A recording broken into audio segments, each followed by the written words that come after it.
Welcome to Think Tank, powered by Vodacom. I'm Zelim and this is Tank Lanning. Tank, it was a great Super Rugby final at the weekend. The Highlanders and Hurricanes really put the Super into that Super Rugby final. Apart from you, Grinch. What? He's the Grinch that stole Christmas. What are you talking Well about? done, Simon Borchardt, editor of SA Rugby. Excellent nickname. What's The rest of us are enjoying a wonderful Super Rugby final. It's all out attack. It's running from your own try line. It's all happening, and all you want is more kicking. It was like watching a dad's over 35 soccer match. Guys shooting from the halfway line, trying to dribble the whole team on their own. I've never seen such stupid rugby. I must say, it was naive. I'm all for attacking rugby, and I love the fact that the two most attacking sides played in the final. Yeah. I do feel bad for the Canes because, they've brought so much joy this year. But my word, they were naive. If they just played in the opposition half instead of from their own try line, they would have won it. And shame, nothing stuck. Lineouts were a mess. But yeah, so while I do feel for them, and there was no fairy tale for Conrad Smith or Nani, there never is in rugby. Yeah. Whenever someone's playing their 100th game, 150th or whatever, or retiring, they always lose. Yeah. So, it wasn't meant to be. It's not as if the Highlanders, have been poor this year. And to your credit, I think about 3-4 weeks ago, you said, do you watch these Highlanders? They're going to win Super Rugby. I knew that because they've got such a big kicking game, Tank, and that's the thing, is that the kicking game sets up the try scoring. It's like boxing. If you don't punch the stomach, the guy's hands never go down. And that's what the Hurricanes got wrong at the weekend, is they ran for 700 meters and scored one try. So they did 7 lengths of the field for one reward. It's ridiculous. Yeah, spot on. And, if you just look at the stats that came out here, Highlanders, number 1 for turnovers won. Yep. Canes, number 1 for passes. Highlanders, I think, are fourth in most kicks, with Hurricanes are 11th. You're right, man. Just too much endeavour on their side of the field,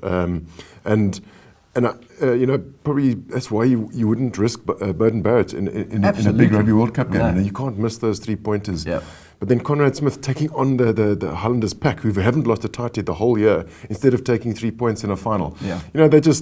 They missed the boat on the day. They played a little. They were silly. If Barrett had just kicked a little bit more, played a little bit more, and then instigate those sensational attacks from 45 out instead of 95 out, and I think they would have won.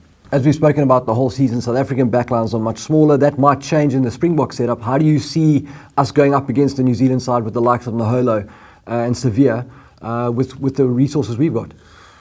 Yeah, it's going to be interesting. You've obviously seen that first All Black side. That's without the Highlanders and the Hurricanes. Powerful. It's industrial, George Moala, he's got propaganda, he's a giant. So the whole trend are these massive wings. Yeah. So it'll be interesting to see what Meyer does, because in our official stocks, Habana, he's obviously muscular, but he's not a huge 90 guy. Ks. We have no fit centres, so I presume Meyer's going to go with JP Peterson at centre, which I disagree with. Yeah, so it'll probably be De Allende and JP just for sheer size, which means you've got a Mvovo or a Hendricks out wide. So again, we move away from where the rest of the world's going in terms of rugby. They're relatively small. That said, I think our defensive structures will be really, really good.